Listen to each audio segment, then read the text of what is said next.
just a moment. And also let you know we are recording the the reading tonight. Um, but before we get started, Katerina Stoikova, our president, wants to share a little bit about some of our upcoming events. We're doing a lot of great things with KSPS, and we're excited to share them with you. So, Katerina, I will turn it over to you. Hi, everyone. Wonderful to see you here, and I look forward to hearing Tom read. Thank you, Bill. And I want to just go over some events that we have in very high level till the end of the year. As you know, we have monthly events, and next open mic online will be on April 15th. However, on April 28th at the Loudon House, we will have an in-person open mic in Lexington. That is also meet and greet KSPS open mic. So everybody is welcome to come and join us and to come and read a poem and to just celebrate poetry in person. On May 20th, we hope that we have an online featured reading for Julie Hensley. On June 17th, another open mic online. And then we want to introduce members-only craft talks, 3 this year. And this is a way for our members at large to showcase, for us to showcase their fabulous teachers. So on July 15th, we'll have the first members-only free craft talk, and that will be Trish Jaggers. And the title is "One of These Things Is or Isn't True Negation in Poetry." So that will happen on July 15th.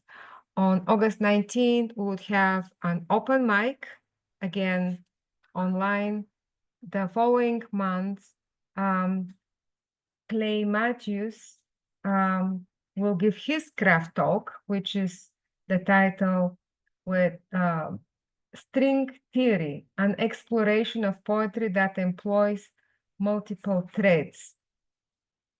On October 21st, we'll have an open mic again, and we believe, we're almost 100% sure, that our yearly conference will be on November 1st and 2nd. And then on November 18th, Lucy Jade will have her craft talk on November 18th. And that is going to be more generative workshop. And then on December 16th, we'll have an open mic again online. So as I said, very briefly and in high level, these are our planned events to the end of the year.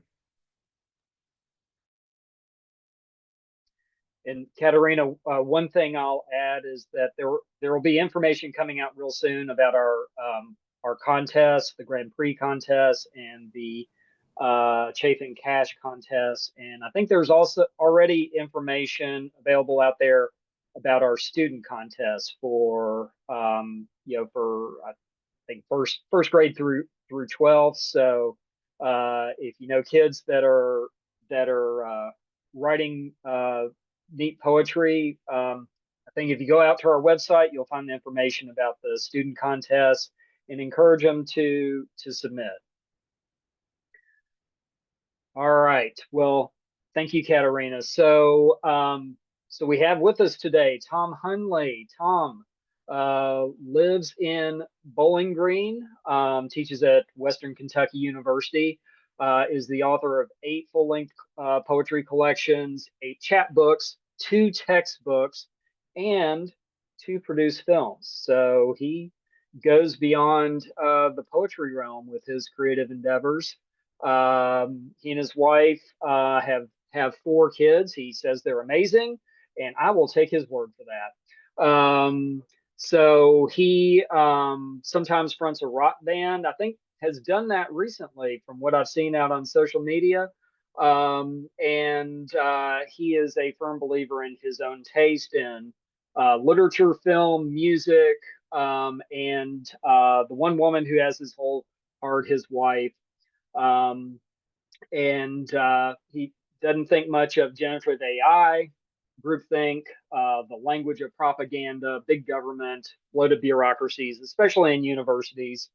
Um, and he has also published in journals with names beginning with every letter of the alphabet. So from the Atlanta Review to Zone 3.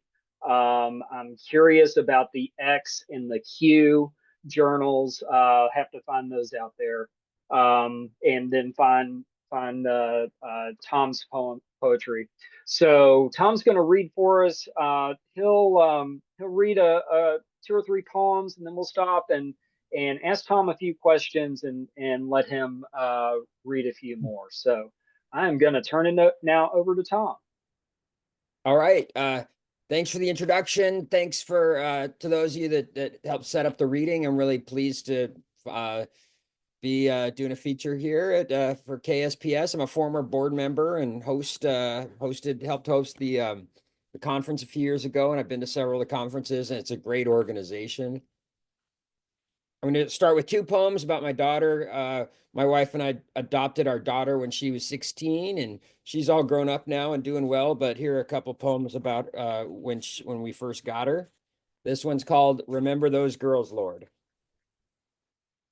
Remember all those profiles of teen girls in foster care, how we grieved that we could only bring one home?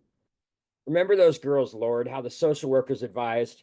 This one bit her foster siblings and is on lockdown. This one lit a firecracker under a sleeping cat and will soon age out of the system. This one has falsely accused men and boys in 3 foster homes and will ruin your reputation. And this one, the one who joined our family, thank you, Lord, ate shoplifted groceries with her siblings as their birth mother nodded off under the spell of heroin, and both men in her home were unregistered sex offenders. When some dirt boy sent dick pics to her secret social media page, how I raged, angry at him, afraid for her. Lord, only you know how many men and boys have shown her their ugly sides. Composing myself, I told her never to send pictures of her body, but if she did, never to include her face, because porn is a thing, and revenge porn is also a thing. Thank you for keeping her off drugs, but help me to see her as myself at her age, trembling in the county detox ward, waiting for a room to open up in a rehab center, and help me be like the junkie I met there who said, hey, I only have 1 cigarette. It's really all I have, but why don't you take it? And this one's called I Never Pushed My Daughter. I never pushed my daughter in a stroller through the park, lost in a trance as the trees seemed to listen as she tried out sounds in hopes of inventing words for the warm feeling of a full belly and a pink blanket as a song rocked her to sleep. Instead, I read an online profile that said she loved pets and purple and singing and acting and had hurts that I would have to enter, scars like ravenous mouths I couldn't escape if I got close to her, like entering a mansion with ghosts in it who don't mind being dead but want me to feel what they felt. I never held her on my shoulders up to the monkey bars, giggling, faux afraid of falling. No, I got her after fire got her, burned the world she knew. I could see it in her eyes. I felt like paper, like if I touched her, it would torch me, but I told her this would go away and come back, like traces of lightning bugs growing fainter and more distant. I watched Instant Family with her over and over, but only after she had lived through scenes she wasn't old enough to see in movies. I never tossed her into the air, laughing, sure I'd catch her. And if we played tag, a rolling boulder was it, and it wanted to flatten us. And if we played hide and seek, we each hid in the darkness surrounding us, neither of us sure we'd ever go free. Stop there for now. Wow, thank you, Tom. Those are both very, very raw. I'm curious with the first one. Remember those girls, Lord. You basically pen it as a letter to God, and Those are called you know, prayers. yes, yes, they are, and so just curious as to you know what led you to that particular direction. Oh yeah, I mean it was a really tough time. I mean we had some real struggles, you know. We knew it was going to be hard, but it was so much harder than we thought it was going to be. You know, I was in a real powerless kind of place, and you reach out towards a higher power when you feel like that. It's pretty much it. I was just reaching for whatever I could at that point, trying to hold it together. Okay, all right, thank you. Um, Other questions or thoughts out there for Tom on the first couple of poems?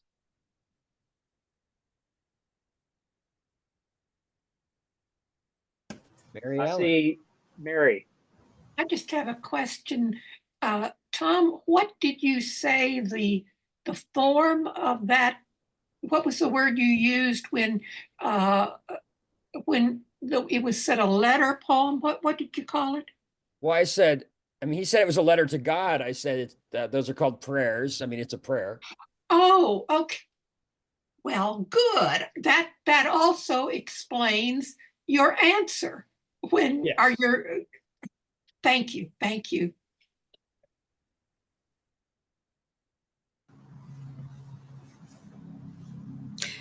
This is Rita Spalding. Can you I hear me? I see Yes. it too. Yeah. Okay. I'm thrilled to be on the Zoom call. You probably don't remember me, but I met you at the Imaginarium convention. Oh my goodness. Yes, Lee Pennington is my mentor and has become a very dear friend of mine. He thinks very highly of you. I Yeah, I think very love highly. He's one of my heroes. Yes, me too. I loved both of these poems, but particularly the second one, I Never Pushed My Daughter.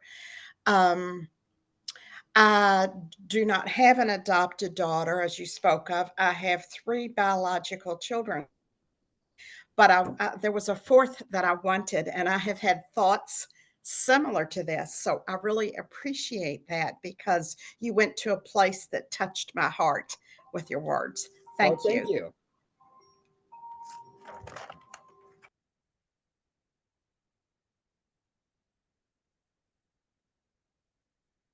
Right.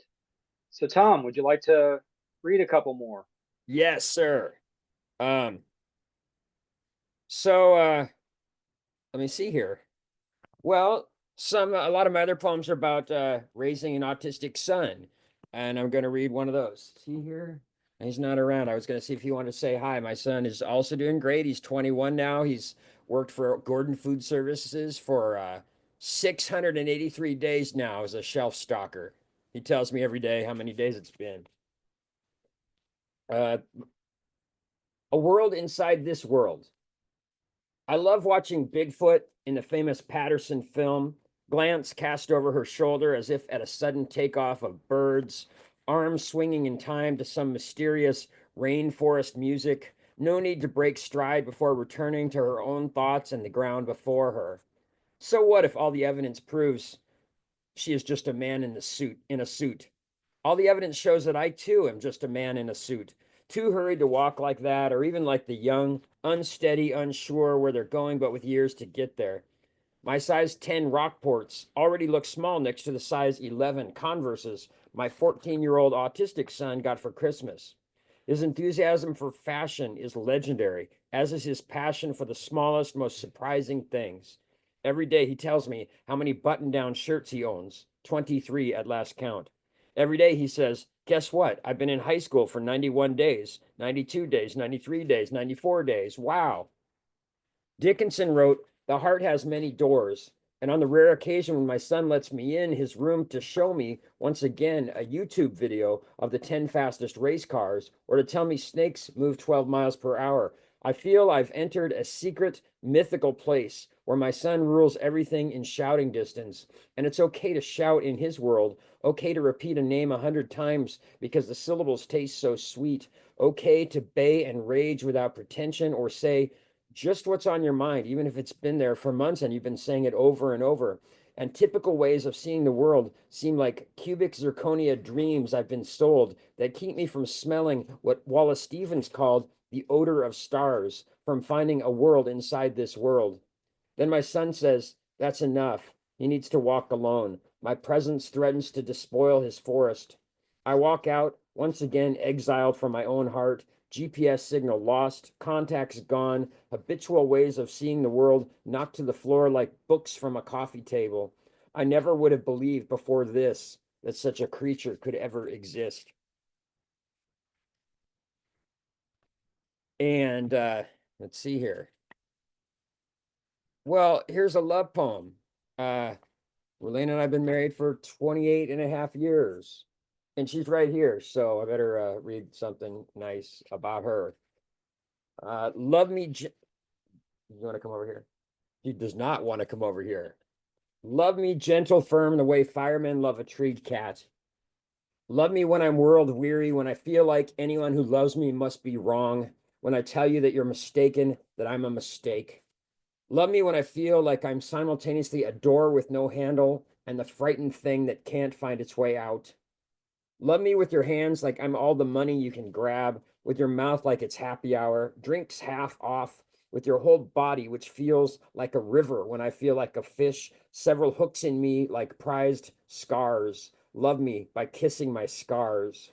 Love me on your hands and knees like a tatterdemalion on a desert island, scooping up a bottle with a message in it. Let your love for me be uncharted, unchartable, off the charts. Love me blind as justice. Love me blinder than a gigantic roosting bat, satisfied with 1,000 mosquitoes in its stomach. Love me in golden afternoon light, in the darkness behind your eyelids, behind your sleep mask. Love me in every room in our house, in every note of every song you write. Love me like I'm a bookmark holding your favorite pages in your favorite book. Love me when I spill beer on the book I borrowed from you and sheepishly return it. Love me until your love for me makes the ceiling spin, makes you sweat cold, makes you need to lie down, makes your head pound until you swear you'll never love me this much ever again, and then you do. And I was just going to read one more from this book and I lost it. I just took the bookmark out, and this is one that, but I'm going to find it because Bill requested this one song and I want to like honor the request. It's called I Regret Caring More About What People Think Than About People. At the high school reunion, I intended to confess an old crush. Cliche, I know, and there she was, lovely as I remembered, except for a blue sadness in her eyes. Had it always been there? The gilded picture frame around her face, the candle burning in front of the picture frame, and the obituary, also framed, told me she'd OD'd along with Mr. Most Likely to Succeed. I regretted being too chicken to risk her breaking my heart, him breaking my face. Her beauty and his muscles had been a members only sign and a cross-armed bouncer at a club I convinced myself I could never enter. I regretted not taking her in my teenage twig arms and telling her that together we could invent happiness and share it with our classmates who couldn't even fake it well at the balding, sagging reunion. I regretted the hours lost to a computer screen, the questions I didn't ask about the faces staring back at me, the online arguments with people who would have clicked like if I'd said, help, there's a sunset outside and I should be flying through the rush and ache of it, but I'm stuck, slow dying in this terminal. I'd like to jail the part of me that trained the wild dogs in my heart to sit down, to lie down, to stay. I regret those high school dances where I lurked in the darkness, afraid of my own dance moves, hidden as a tree in a forest, swaying no more nor less than the rest, not yet aware that its branches hold birds made of beautiful songs that could rise just before a wildfire torches everything in sight. Thank you. This is my newest book. It's called The Loneliest Whale in the World. I do want to say I got a royalties check last week from Terrapin Books. And it wasn't very much, but that it made me want to get another royalties check. So if you buy it, that would be helpful. Tens of dollars. And Tom, those three checks or three checks. Those sorry, those three poems were from Loneliest Whale in the World. And so are the other two that I did at the beginning. Yes, all Okay. five. Thank you. Okay. All right, great. Just some the in this group, that second one you read, the Love Me Like, and I'm sorry I missed the title Love with me that one. gentle, Just firm, like a fireman loves a anyway. a treed cat. A treat cat, absolutely. Thank you. Yes. Yes. Yeah, just some amazing imagery with that one. Just loved it, and how it just went over in just a lot of different directions. So I mean, no question there. Just how it kind of hit me personally. Um, so any thoughts, questions from the group for Tom? Tom, it's Manny. Yeah. I love the poem where you said, I just want to make the comment. I love the poem where you said, I'm like a door with no handle, and there's something, what is it you said? Something needy? I was also the frightened thing that wants to get out. Something The like frightened that. thing he wants to get out is beautiful. That's Thank beautiful. you. Such a nice string of metaphors. Mary Ellen.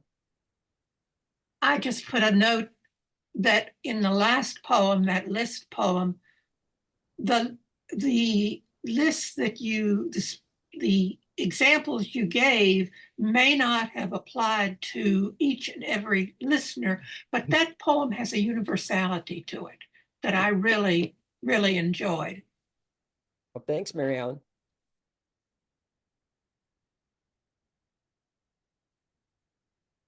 Thanks, Trish. All right, Mary. Hi, Tom. It's really lovely to hear you read your poetry. Um, I'm interested in hearing your process for revision. Do you spend a lot of time on each poem, or do you sort of get your ideas Oh, and then yeah. leave it? Tons of time. I actually have a lecture on revision that I give every semester to my students. I finally I just wrote up all the revision techniques that I like, and I could send that to you. That would be the best answer to that. I mean, I've got a I couple would love dozen. to have that. I got a couple dozen different techniques that I have. They're all variations on put more stuff in or take some stuff out, but all kinds of different ways to do those things. If you give me your email or email me, I'll reply with an essay, an actual lecture. Very cool. Okay, that's so kind of you. Thank you.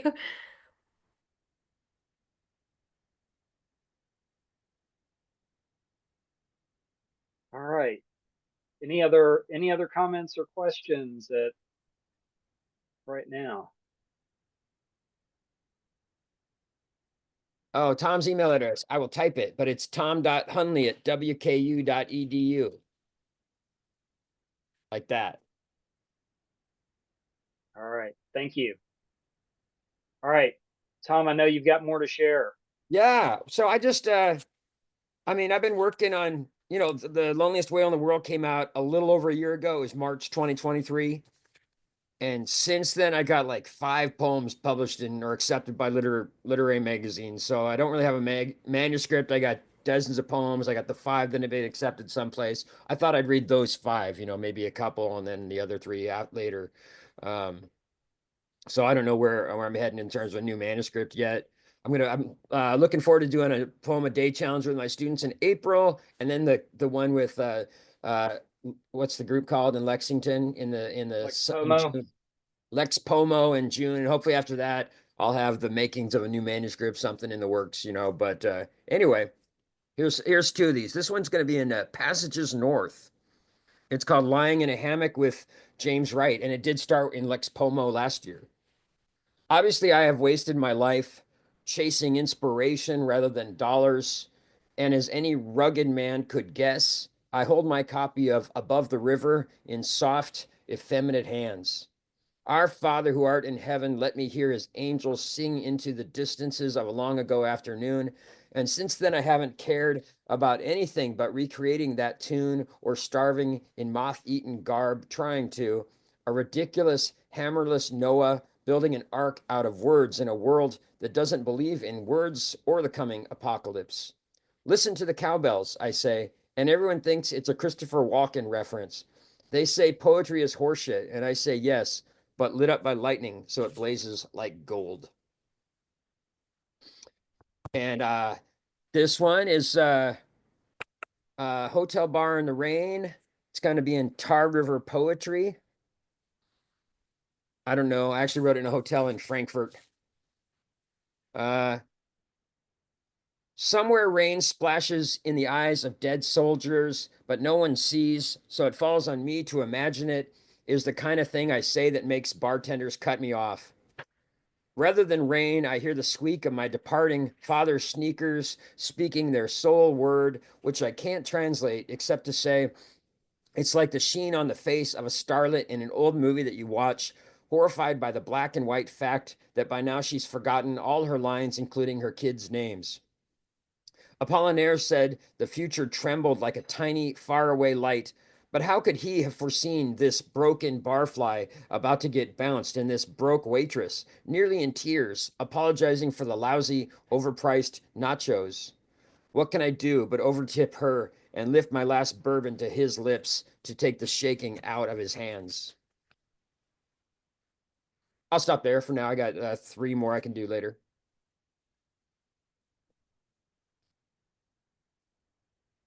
So, Tom, with your prolific output of poems, published in journals and in full-length collections and chapbooks, I'm curious, as you look with where you are right now, with how you are writing the poems that come to you, how you've seen your poetry evolve over time. Yeah, that's a good question. I'll say it's gotten a lot darker, a lot heavier, more serious. I was just kind of considered a funny poet when I was getting going. I did a lot of my writing for the open mics around Seattle. When I was in college at University of Washington, I'd workshop the poem in in class, and I would then take it to the open mic and get a different kind of feedback there, But I was writing for live audiences, and you start writing to get reactions, mostly laughs. Um, but yeah, my life took a heavy dark turn, I guess. When I was raising the 2 special needs kids, among other things that have happened, I've just gotten it's reflected in my writing, I think. I'm less interested in entertaining people and just more interested in trying to make sense of the most the most chaotic and the worst things that happen in my life, I guess. Okay. All right. Well, that's it's interesting because what I hear in what you read, it's it may have taken that journey through darkness, but it does not feel dark. To me, that still hear a lot of a lot of hope in what you read. Cool.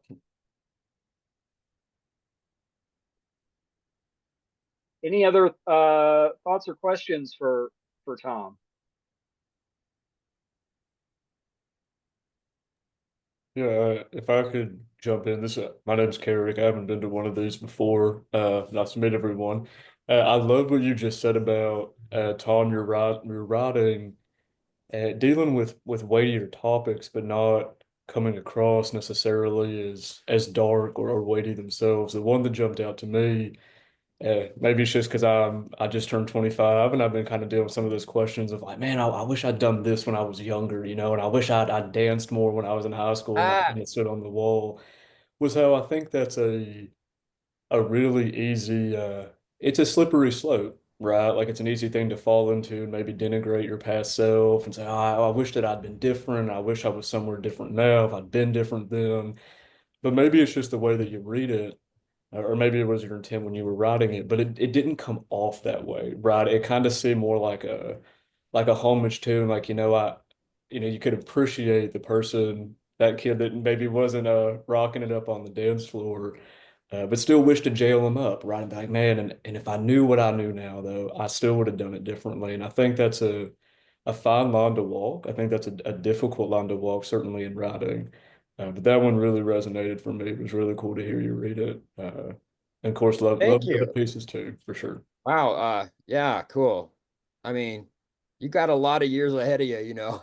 I'm sure I have way more regrets than you do. We'll see. So We can count them up. We'll see. Carrick, are you in college or grad school or Oh, no, no, no. I graduated college 2022. you're interested But in poetry I'm now, huh? situated in Lexington now. I work remote, but I'm situated in Lexington for any Central Kentuckians out there. So yeah. Come to WKU and get an MFA. We got 3-year assistantships for talented young Hey. Americans like yourself. I've never been out that way. I think a soccer tournament when I was younger than I am now. Got some step siblings in Okay. Scottsburg. Uh, it's a February 1 deadline, so next year, you know, you and anybody else, it's looking into such things. Think of us. Trish Jaggers is also faculty at WKU, creative Ooh. writing. Carrick, if I could say something, I'm a student at Western. Lexington's about to become the second largest city in the state of, Bowling Green's about to become the second largest city. You're Is it going to be really? the third largest city in the state of Kentucky very soon. And No, it's Wow. no due an competition. EV No, plant on I-65. no kidding. This is not about me. This is about Tom. But I'm from Georgetown, Yeah. so I'm not too partial to Lexington. I just kind of eased my way down here. Heard it was a little more busy and You'll quiet be than our little maybe the brother here in about 6 months to a year. 6 months to a year. I You've need got to get horse down. farms there and they're not going anywhere. So you're You know, landlocked on the west side. it's true. The whole city has to go east. It's true. It's true. I know it will. We got a lot of subdivisions now. I wish I don't know, maybe wish we had more horse farms sometimes, but I need to get down this way. This is calling me to Bowling Green, is what I'm Come hearing. see So I'm us. glad I came tonight. Now I have We'll it. Now I take you have to a driven. Rafferty's for dinner. Well, let's go ahead and hear from Bowling Green right now with Tom. That's what I'm Um, saying. Tom, Yeah, you got some more for us? I got 3 more. I can do 2 and then 1 later, or however you want to do it. But I'll something like that. I just said I wasn't funny anymore, but this one's probably funny. I don't know. It's called American as Apple Pie in Hollywood. It's going to be in the Laurel Review. Never buy anything without sleeping on it first, says a financial guru on the radio. And I repeat this to the mattress salesman who kicks me out and locks up. My tax return won't cover my covers, not to mention my pillow, let alone my pillow, which has made sleep political, made sleeplessness political, made dreams American as apple pie in Hollywood. I feel like I'm living in a low budget short film about someone else's life, and my dog ate the script. And so I improvised by pulling a flower out of the gaping wound in my chest and offer it to the lead actress's understudy to chase away the sadness she's not talented enough to hide. Only there's a bee buzzing on the stamen and she gets stung and cries. And I try to apologize, but my tongue has chosen this moment to speak in the bird language I thought I'd never learn and now may never unlearn. Someone please option my script and make my movie. It's written in birdsong. The conflict is that I have a belly full of worms and I want you so much. I've fallen out of my tree and forgotten how to fly. That's dedicated to Relena, my wife over there that won't show her face. And this one's called Spite. It's going to be in Crab Orchard Review. This song keeps following me around, stalking me. Not even a full song, a snippet from a funny movie, Forgetting Sarah Marshall. Jason Segel's character sings to himself, "Everybody hates you. Everybody wishes you were dead." It cracks me up, which means it makes me laugh. But The Crack Up by F. Scott Fitzgerald is about depression and despair. Why does my head throw these lyrics like rocks at my head? I can't tell if I'm cracking up or both. When my head is clear, I know I'm not important enough for anyone to hate. The only one who ever wants me dead is me. I stay alive in spite of me. I'm full of spite. In the orchestra, William Carlos Williams wrote, "In spite of the wrong note, I love you. My heart is innocent." I'm full of wrong notes. Ask my bandmates. I love to play anyway. Jillian, sigh, old schoolmate, I love you and your poem, Despite, in which last night's man says he'd kiss you despite your disability. That ending, I know that word, it means the desire to hurt someone. And now I'm disabled. I can park anywhere. My immune system thinks I'm a disease, thinks the cure is first to hurt me, arthritis all over, then by fusing my spine and vertebrae to form one big bone, to turn me into something like a turtle. Most of my life, most places I've gone, I felt like a turtle out of water, upside down. My immune system doesn't hate me. It's a misunderstanding, but it does wish I were dead. I stay alive in spite of this.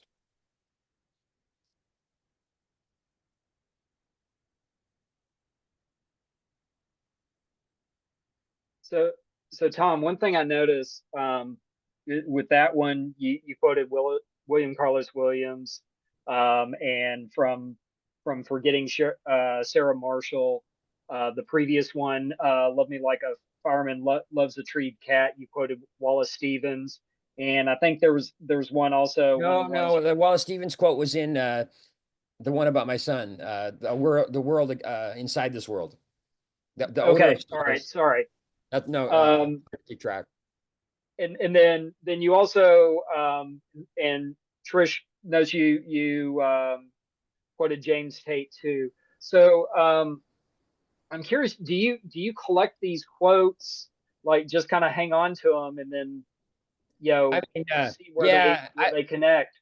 if I were more disciplined, I would keep a notebook. I know people that do that.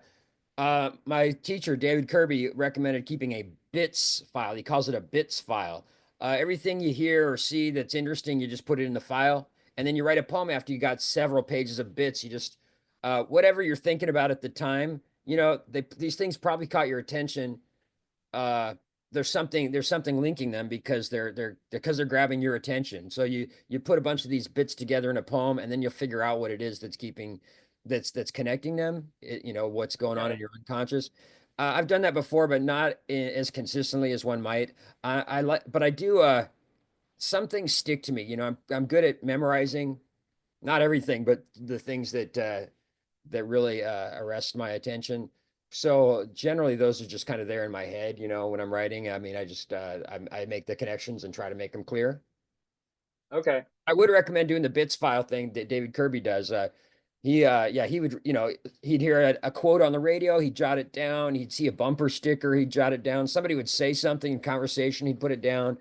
And then after he had a few pages of them, he just actually showed our class's notebook. He said, look, look, here, I had these 5 pages worth of bits, and here's the ones I ended up using in this one poem. It's a great, it's a good way to go. I'm just not disciplined enough. So, what kinds of things? I mean, those were some quotes, from some poets. Are there other things that kind of emerge or kind of stick to you, and then you write around those? I mean, I like books, movies, and music. Those are the main things, I guess, and family. Okay. All right. Well, you got a couple more for us? Absolutely. I got one more new one, and I could open the book too and read one maybe, especially if somebody has a request, somebody that's read the book. But this one just got accepted on Sunday by a journal called Mudfish.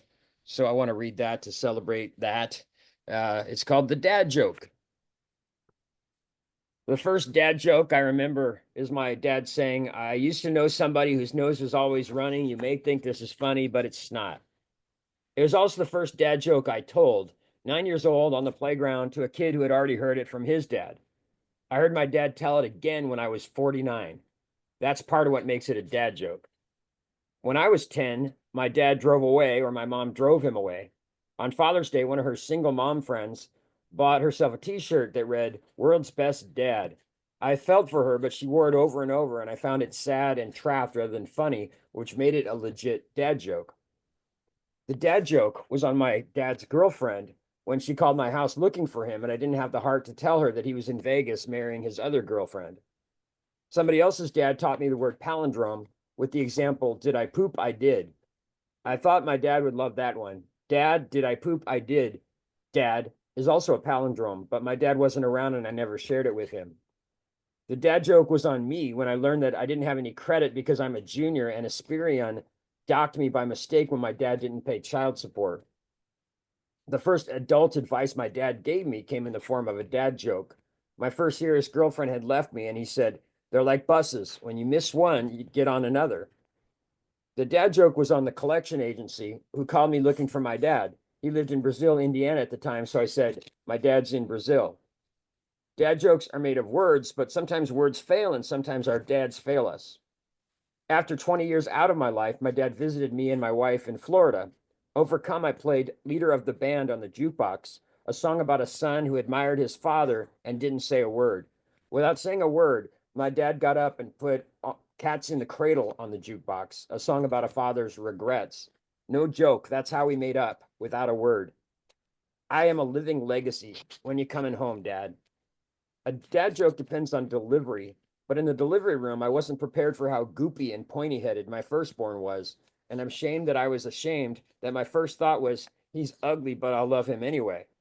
My wife looked at him and said, he's perfect, a better take. The next day, I met my buddies for cigars, and the dad joke was, I'm already a better father than my dad because I'm here for my son. But at that very moment, back in our apartment, my wife changed the diaper and wondered where I was. Dad, did I poop? I did, Dad. The dad joke is that when I hear someone walking into the room, I pretend I've been talking about them, e.g., that's why you should always listen to your mom, kids, if it's my wife, or that's why your sister is my favorite, if it's my daughter. When my sons were middle schoolers, we formed a family band, Dr. Tom and the Mini-Me's. The dad joke is that my boys rebelled by giving up punk rock, that instead of making myself the cool dad, I made punk rock square. One of my sons says the dad joke is that I just used the word square, which was cringe of me. The dad joke is that when their white friend told me his name was Rico, I nicknamed him Soft Taco because soft tacos are Latino but also white. The dad joke is that Soft Taco's dad called me and introduced himself as Sam's dad, which is how I learned that Soft Taco was putting everyone on when he said his name is Rico. The dad joke is that Sam is going to be a teen dad soon, and I think he should name his son Soft Taco Jr. The dad joke my kids like best is when someone gets personal in an online argument and I type, Jesus loves you, everyone else thinks you're an asshole. Cancer's no joke, but my dad got it. No, you probably won't be able to play piano after this, the surgeon told my dad. A, you'll probably be dead, and B, I know you never could play piano because I've heard this dad joke before. What do you get when you cross a dad joke with an elegy? Seriously, what? This is not theoretical. This is not a joke. If you've heard this one before, you know how it ends. Not with a punchline, but a punch in the gut. You'll tell your kids that their grandpa's in heaven, or if you're not religious, you may say he's in Vegas or Brazil. Knock, knock. Who's there? Dad? No one's there. Not funny at all. One day you ask your dad to subtract 2 from 2, and he says nothing. Okay, subtract 1 from 1, you say, and he says nothing. Okay, but what if you multiply nothing by nothing, you say, and your dad, all out of jokes at last, says nothing, nothing, nothing, because it's correct, but also because he's disappeared, because he's dead, because it gets told with astonishment, with resignation, it gets told with sadness and with regrets, it gets told and retold, because it gets old, it gets so very old, like your dad, because this isn't funny at all, which makes it a legit dad joke. Wow. Thank you, Tom. And I could read one more if somebody, has a request from the book or something. Bill. Yeah, I just wanted to say, do I remember that poem from Lex Pomo? Possible? Yeah, that one started in Lex Pomo last summer too. Wow, how many revisions has that gone through? I mean, it's gone through a lot of revisions. That's a good question, but I really got into that one. Yeah, oh, it's just wonderful. Thank you. It shows that balance between humor and darkness so well that you walk. I mean, it's really a fine piece, Tom. I mean, for me and for a lot of people, I think humor is a way of dealing with life. I mean, sometimes I'm a wise ass in ways I don't like, and I know that when I do that, it's because I'm uncomfortable. There's just a situation that's just got me feeling, making my skin crawl. And sometimes I just kind of blurt out a lot of stuff that's not quite funny. Whereas in poems, I mean, I can make it work because I can revise a lot. Yeah. Well, thanks for sharing that one. Hi, Tom. I, I'm Reagan. I'm with the KSBS team, actually, but I wanted to ask a question about the intimacy of your poems. I okay. think specifically the ones you've shared tonight, and also just poetry in general, so personal and intimate. And you're here sharing these moments with like a room full of strangers, and also publishing them to a much wider audience of strangers. Um, and then with you mentioning The Crack Up by Fitzgerald, which is all, about disillusionment and the failure as an artist. How do you cope with like the tension that exists between your personal truth as an artist and the public reception of that? How about that? That's a great question. I mean, one thing is I'm writing mostly poetry, and honestly, nobody's watching, hardly. I mean, these guys, yeah, but these people mostly I've seen at a lot of these events. You see the same people at the poetry events. You feel like, uh, yeah, you're on an asteroid or something. It's a really small a group of people, and so it's not like they're hardly. Maybe some of them are strangers. I haven't met you before, but mostly I feel pretty comfortable around the people here. As far as poetry journals, honestly, they don't reach that much wider of an audience, unfortunately. I tell my students, oh my gosh, if my students are worried about saying something about one of their parents or their brother, that might make the other party look kind of bad. They're worried the person's not going to see it unless you show it to them. It's not like a poetry journal. When I was younger, I really was naive about this. I really thought, I got something in the student literary magazine. I thought everybody in the school would be talking about it the next day or something, but no. What was the rest of I forgot what the rest of the question was, but great call, great catch about Fitzgerald. Good for you. Yeah, of course. Thank you.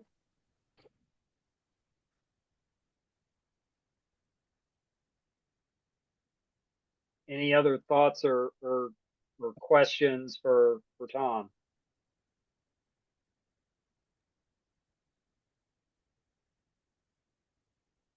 Well, maybe Tom can say a few words about his movies and his screenwriting. Yeah, thank you, Katerina. That's a great. I love talking about that. Honestly, I just it's been like 4.5 years since I just started writing screenplays, and I've really enjoyed it.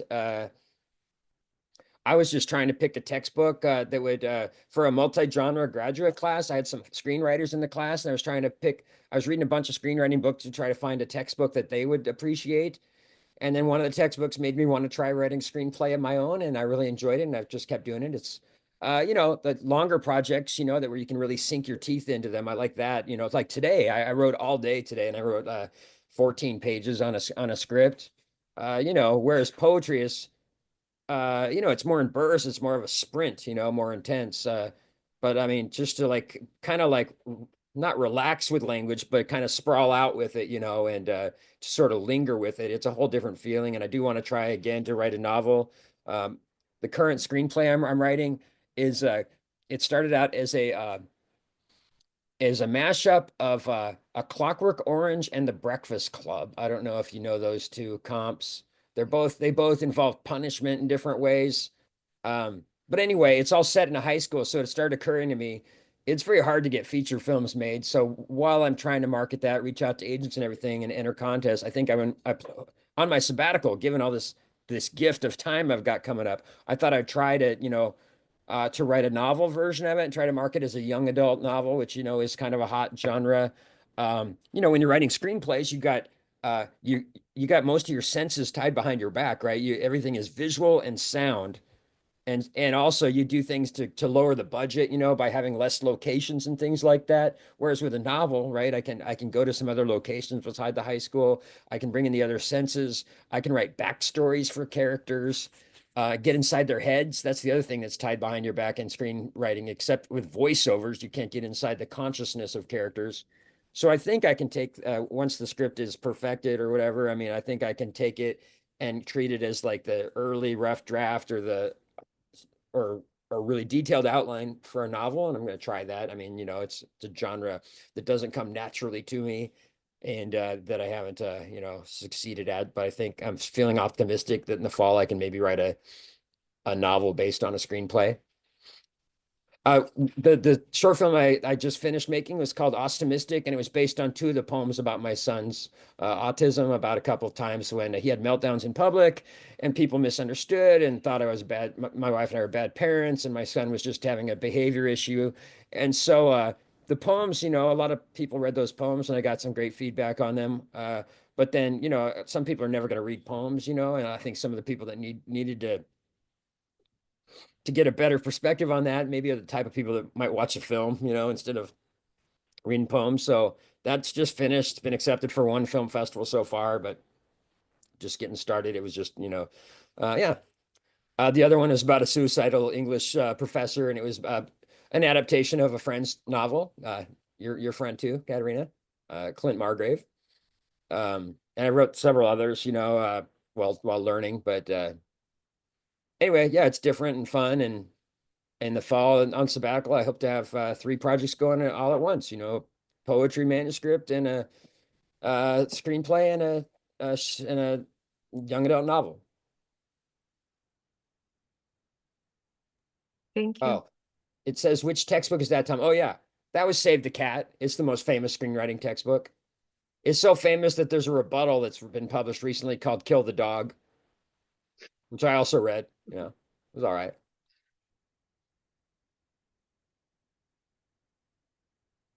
Okay, James Tate said that. Awesome. I guess Trish is reading a lot of James Tate right now. That's awesome. One of my heroes. Another All question, right. real quick. Just sort of in general, when did you start writing poetry, or what made you fall in love with poetry? I was 18 years old when I started reading poetry. I was in an introduction to literature class, which is a class I teach now every semester. We read a prose poem by Stephen Crane. In the desert, I saw a creature naked, bestial, who held his heart in his hands and ate of it. I said, "Is it good, friend? It is bitter, but I like it because it is bitter and because it is my heart." That was it. And I read it and I said, well, I'm going to try to write something like that because I liked it so much. And I wrote a prose poem that I'd liked, you know, I don't have it anymore, I don't think, but it was in that style and imitation of Stephen Crane's poem. And that was it. I was going to be a journalism before that, made journalism major, and I decided to be an English major right then. Signed up for creative writing the next term. Very cool.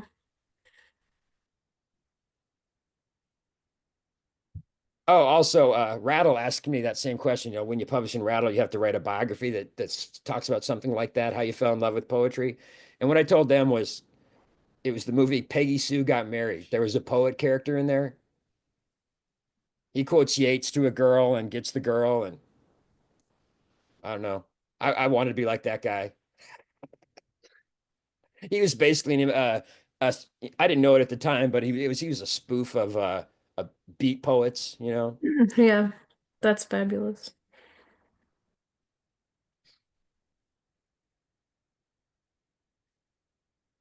Well, Tom, it sounds like you've got a lot planned on the horizon for writing. So wish you all the best with that. Thanks for that.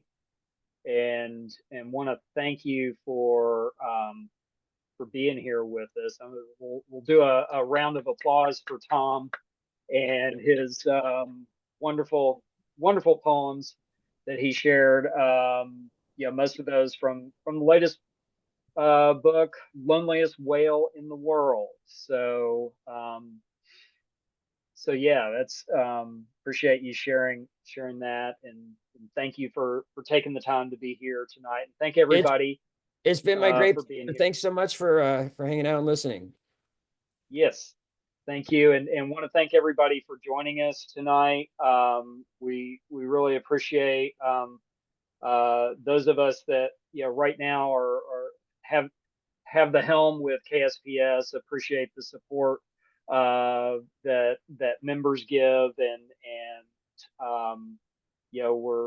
we're all here because we love poetry and want to see it flourish and grow, and so appreciate the support there. And just a reminder, our next event, April 15th, open mic.